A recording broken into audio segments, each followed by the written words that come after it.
ಒಂದು ಕ್ಷಣ ಆಲೋಚನೆ ಮಾಡಿ, ಆ ಭಗತ್ ಸಿಂಗ್ಗೆ ನಾವು ಕೊಟ್ಟ ಕೃತಜ್ಞತೆ ಸಾಕಾ? ಭಗತ್ ಸಿಂಗ್ನ ಪಾಠವನ್ನ ನಮ್ಮ ಪಠ್ಯದಲ್ಲಿ ಹಾಕಬೇಕು ಅಂದಾಗ ಇತ್ತೀಚೆಗೆ ಶಟ್ಟರ್ ಅನ್ನೋ ಪಠ್ಯ ಪುಸ್ತಕ ರಚನೆಯ ಸಮಿತಿಯೊಬ್ಬರು ಹೇಳಿದ್ರಂತೆ, ಭಗತ್ ಸಿಂಗ್ನ ಪಠ್ಯ, ಭಗತ್ ಸಿಂಗ್ನ ಬಗ್ಗೆ ಪಾಠ, ಝಾನ್ಸಿ ರಾಣಿ ಲಕ್ಷ್ಮೀಬಾಯಿಯ ಬಗ್ಗೆ ಪಾಠ, ಹೀಗೆ ಇವ್ರ ಬಗ್ಗೆ ಎಲ್ಲ ಪಾಠ ಹಾಕಿದ್ರೆ ನಮ್ಮ ಮಕ್ಕಳಿಗೆ ಹೊರೆಯಾಗತ್ತೆ ಅಂತ.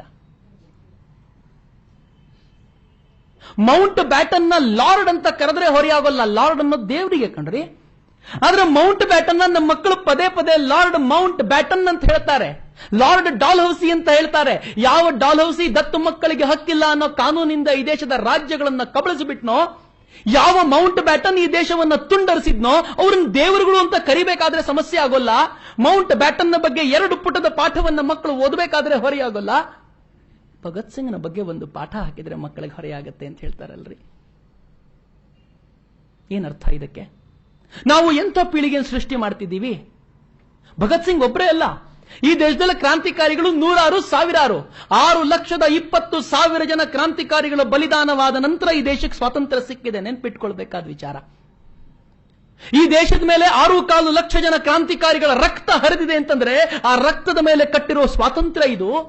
ಆದ್ರೆ ಆ ಬಲಿದಾನಿಗಳ ಹೆಸರನ್ನು ನಾವು ಯಾವತ್ತಾದ್ರೂ ತಿಳ್ಕೊಂಡಿದೀವಾ? 25 ವರ್ಷದ ಪೋರ, 25 ದಾಟಿರದ ಪೋರ ಸ್ವಾತಂತ್ರ್ಯಕ್ಕೋಸ್ಕರ ಪ್ರಾಣ ಕೊಡ್ತಾನೆ ಅಂದ್ರೆ ಎಷ್ಟು ನೋವಾಗತ್ತೆ. ಯಾವ ತರದ ಜೀವನವನ್ನ, ಎತ್ತರದ ಜೀವನವನ್ನ ಅವರು ಬದುಕಿದ್ರು. ಆದ್ರೆ ನಾವು ಅವರಿಗೆ ಕೊಟ್ಟಿರುವಂತಹ ಗೌರವಾದ್ರೂ ಏನೋ ಆಲೋಚನೆ ಮಾಡ್ಕೋಬೇಕು. ನಾವು ಪ್ರತಿಕ್ಷಣವೂ ನಮ್ಮನ್ನು ನಾವು ಪ್ರಶ್ನಿಸ್ಕೊಳ್ಬೇಕು. ಈ ದೇಶ ಬಹುರತ್ನ ಪ್ರಸವಿ ಭಾರತಿ ಅಂತ ಕರೆಸ್ಕೊಳ್ಪಡುತ್ತೆ. ಈ ದೇಶದಲ್ಲಿ ರತ್ನಗಳಿಗೆ ಕೊರತೆ ಇಲ್ಲ.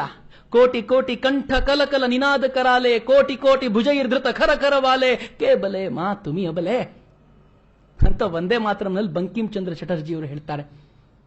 ಕೋಟಿ ಕೋಟಿ ಕಂಠ ಕಲಕಲ ನಿನಾದ ಕರಾಲೆ, ಕೋಟಿ ಕೋಟಿ ಕಂಠಗಳು ಕಲಕಲ ನಿನಾದ ಮಾಡ್ತಾ ಇವೆ. ಕೋಟಿ ಕೋಟಿ ಭುಜೈ ಧೃತ ಖರ ಖರವಾಲೆ, ಖಡ್ಗಗಳನ್ನು ಹಿಡಿದು ಕೋಟಿಗಟ್ಟಲೆ ಭುಜಗಳು ನಿನ್ನ ರಕ್ಷಣೆಗೆ ಅಂತ ಕಾತರಿಸ್ಕೊಂಡು ನಿಂತಿವೆ. ಕೇಬಲೆ ಮಾ ತುಮಿ ಅಬಲೆ, ಅಮ್ಮ ನೀನ್ ಅಬಲೆನಾ ಅಂತ ತಾಯಿ ಭಾರತೀಯನ ಬಂಕಿಂ ಚಂದ್ರರು ಪ್ರಶ್ನಿಸ್ತಾರೆ. ಆದ್ರೆ ಎಲ್ಲಿ ನಮ್ಮ ಮಕ್ಕಳನ್ನ ನಾವು ಯಾವತ್ತಾದ್ರೂ ದೇಶದ ರಕ್ಷಣೆಯ ಪಾಠಗಳನ್ನು ಹೇಳ್ಕೊಡೋ ಕೆಲಸ ಮಾಡಿದೀವಾ? ನಮ್ಮ ಮಕ್ಕಳಿಗೆ ನಾವು ಯಾವತ್ತಾದ್ರೂ ಭಗತ್ ಸಿಂಗ್ನ ಕಥೆ ಹೇಳುವಂತ ಕೆಲಸ ಮಾಡಿದೀವಾ? ಟಿವಿಯಲ್ಲಿ ತೋರಿಸಬಾರ್ದೆಲ್ಲ ತೋರಿಸ್ಕೊಂಡು ಕೂತಿರ್ತೀವಿ. ಯಾವತ್ತಾದ್ರೂ ಒಂದಿನ ಮಕ್ಕಳನ್ನ ಕೂರಿಸ್ಕೊಂಡು, ಮಗು ಚಂದ್ರಶೇಖರ್ ಆಜಾದ್ 12 ವರ್ಷದವನಿದ್ದಾಗ ತನ್ನ ಪೃಷ್ಠದ ಮೇಲೆ 12 ಚಡಿಯೇಟ್ ತಿಂದಿದ್ದ ಕಣೋ ಅಂತ ಹೇಳಿದೀವಾ? ಬಾಬುಲಾಲ್ ಗೇನೋ 15 ವರ್ಷದ ಪುಟ್ಟ ಪೋರ ಬ್ರಿಟಿಷರ ಲಾರಿಗೆ ತಲೆ ಕೊಟ್ಟು ತನ್ನ ತಲೆಯನ್ನ ಹೋಳಾಗಿ ಸಿಡಿಸ್ಕೊಂಡಿದ್ದ ಕಥೆ ಯಾವತ್ತಾದ್ರೂ ಮಕ್ಕಳಿಗೆ ಹೇಳಿದೀವಾ? ಮತ್ತೆ ಯಾವ ತರ ರಾಷ್ಟ್ರವನ್ನ ಕಟ್ತೀವಿ? ಮತ್ತೆ ಯಾವ ತರ ಈ ಸಮಾಜವನ್ನ ಕಟ್ಟಲಿಕ್ಕೆ ಸಾಧ್ಯ ಆಗುತ್ತೆ? ಈ 6,20,000 ಬಲಿದಾನಿಗಳಲ್ಲಿ ಕೆಲವರನ್ನಾದ್ರೂ ನಾವು ಸ್ಮರಿಸಿಕೊಳ್ಳೋ ಪ್ರಯತ್ನ ಮಾಡದಿದ್ರೆ, ಅವರ ಆದರ್ಶವನ್ನ ನಮ್ಮ ಮಕ್ಕಳಿಗೆ ಹಂಚೋ ಪ್ರಯತ್ನ ಮಾಡದಿದ್ರೆ ರಾಷ್ಟ್ರ ಖಂಡಿತವಾಗಿ ಕಟ್ಟಲಿಕ್ಕೆ ಆಗೋಲ್ಲ. ಈ ಬಲಿದಾನಿಗಳು ನಮ್ಮ ಜೀವವಾಗಬೇಕು. ಇಂಥ ಬಲಿದಾನವನ್ನ ನಾವು ಪದೇ ಪದೇ ಸ್ಮರಿಸಿಕೊಳ್ಬೇಕು. ಈ ರಾಷ್ಟ್ರವನ್ನ ಕಟ್ಟಲಿಕ್ಕೆ ಪಣ ತೊಡಬೇಕು. ನಮ್ಮ ಮಕ್ಕಳು, ಈ ದೇಶದ ಯುವಕರು ಪ್ರತಿಯೊಬ್ಬರು ರಾಷ್ಟ್ರ ಕಾರ್ಯಕ್ಕೆ ಧುಮುಕಬೇಕು. ಆಗ ಮಾತ್ರ ಈ ದೇಶವನ್ನ ಬಹುರತ್ನ ಪ್ರಸವಿ ಭಾರತಿ ಎಂದಿದ್ದಕ್ಕೂ ಸಾರ್ಥಕವಾಗತ್ತೆ. ಮಕ್ಕಳು ಆಟ ಆಡ್ಲಿಕ್ಕೆ ಹೋದ್ರೆ ಹೋವೆ ಶೇಷಾದ್ರಿಗಳು ಬರೆದ ಆ ಸಾಲುಗಳು ಈಗಲೂ ಕೂಡ ನನ್ನ ಕಣ್ಮುಂದೆ ನಿಂತ್ಕೊಂಡಿದೆ. ಪುಟ್ಟ ಮಗು ಆಟ ಆಡ್ಲಿಕ್ಕೆ ಹೋದ್ರೆ ಕಬಡ್ಡಿ ಆಡ್ಕೊಂಡು ಬರುತ್ತೆ. ಅಮ್ಮನಿಗೆ ಬಂದು ಹೇಳುತ್ತಂತೆ, ಅಮ್ಮ ಆ ಹುಡುಗ ನಂಗೆ ಹೊಡೆದು ಬಿಟ್ಟ. ನಮ್ಮಮ್ಮ ಹೇಳ್ತಾಳೆ, ಮಗು ಅವನು ಹೊಡೆದ್ನಾ, ಒಂದ್ ಕೆಲಸ ಮಾಡು, ನಾಳೆಯಿಂದ ಆಡ್ಲಿಕ್ಕೆ ಹೋಗ್ಬೇಡ. ಅವನು ಯಾಕೆ ಹೊಡೆದ್ನಪ್ಪ, ಅವನು ಯಾಕೆ ಹೊಡೆದ, ನೀನ್ ತಪ್ಪು ಮಾಡಿದ್ಯಾ, ನೀನ್ ತಪ್ಪು ಮಾಡಿದ್ರೆ ಅವ್ನು ಹೊಡೆದಿದ್ ಸರಿ, ಇಲ್ಲ ಅಂದ್ರೆ ಅವ್ನು ಹೊಡೆದಿದ್ ತಪ್ಪು, ನೀನ್ ಹೋಗಿ ಕೇಳು, ಯಾಕಪ್ಪ ನಂಗೆ ಹೊಡೆದೆ, ನಾ ಏನ್ ತಪ್ಪು ಮಾಡಿದೀನಿ ಅಂತ ಹೇಳ್ಕೊಡ್ಲಿಲ್ಲ. ನಾಳೆಯಿಂದ ಆಡ್ಲಿಕ್ಕೆ ಹೋಗ್ಬೇಡ ಕಣೋ, ಆ ಹುಡುಗರು ಕೆಟ್ಟವರು ಅಂದ್ರು. ಹುಡುಗ ಬೆಳೆದ, ಶಾಲೆಗೆ ಹೋದ, 10ನೇ ಕ್ಲಾಸ್ನಲ್ಲಿ ಇರ್ಬೇಕಾದ್ರೆ ಬಂದು ಹೇಳ್ತಾನೆ, ಅಮ್ಮ ನನ್ನ ಕಾಲೇಜಿನ ಹುಡುಗಿ ಒಬ್ಬಳನ್ನ ಒಬ್ಬ ಹುಡುಗ ಚುಡಾಯಿಸ್ತಾನೆ ಕಣಮ್ಮ, ಅವಳು ಸೆರಗನ್ನ ಎಳೆದ ಕಣಮ್ಮ. ಪುಟ ನೀನೇನು ಮಾಡ್ಲಿಕ್ಕೆ ಹೋಗ್ಬೇಡಪ್ಪ, ನಿನ್ ಪಾಡಿಗೆ ನೀನಿದ್ ಬಿಡು ಆಯ್ತಾ. ಅವ್ರು ಏನ್ ಮಾಡಿದ್ರು ಅವ್ರು ರೌಡಿಗಳು, ಅವ್ರ ಬಗ್ಗೆ ನೀನ್ ತಲೆ ಕೆಡಿಸ್ಕೋಬೇಡ, ಏನ್ ಬೇಕಾದ್ರೂ ಮಾಡ್ಕೊಳ್ಳಿ. ಬೆಳೆದ ಹುಡುಗ ಹೇಳ್ತಾನೆ, ಕಾಶ್ಮೀರದ ಮೇಲೆ ಭಯೋತ್ಪಾದಕರ ದಾಳಿಯಾಗತ್ತೆ, ಅಲ್ಲಿಂದ ಹಿಂದೂಗಳನ್ನು ಓಡಿಸ್ತಿದ್ದಾರೆ ಕಣಮ್ಮ.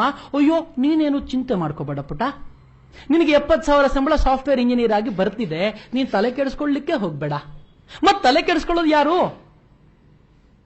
ಯಾರಿಗೆ ಈ ರಾಷ್ಟ್ರವನ್ನ ದಾನ ಕೊಡಬೇಕು ಅಂತಿದ್ದೀರಾ? ಆಲೋಚನೆ ಮಾಡಿ. ನಾವು ನಮ್ಮ ಮಕ್ಕಳನ್ನ ಈಗ್ಲಿಂದಲೇ ಈ ದಿಸೆಯಲ್ಲಿ ಪ್ರಿಪೇರ್ ಮಾಡಲಿಲ್ಲ ಅಂದ್ರೆ, ಈ ದೇಶದ ಯುವಕರನ್ನ ರಾಷ್ಟ್ರ ಕಟ್ಟೋದಕ್ಕೆ ತಯಾರು ಮಾಡಲಿಲ್ಲ ಅಂತಂದ್ರೆ ಭಗತ್ ಸಿಂಗ್ ಮತ್ತೆ ಹುಟ್ಟೋ ಕನಸು ಸಾಕಾರನೇ ಆಗೋಲ್ಲ.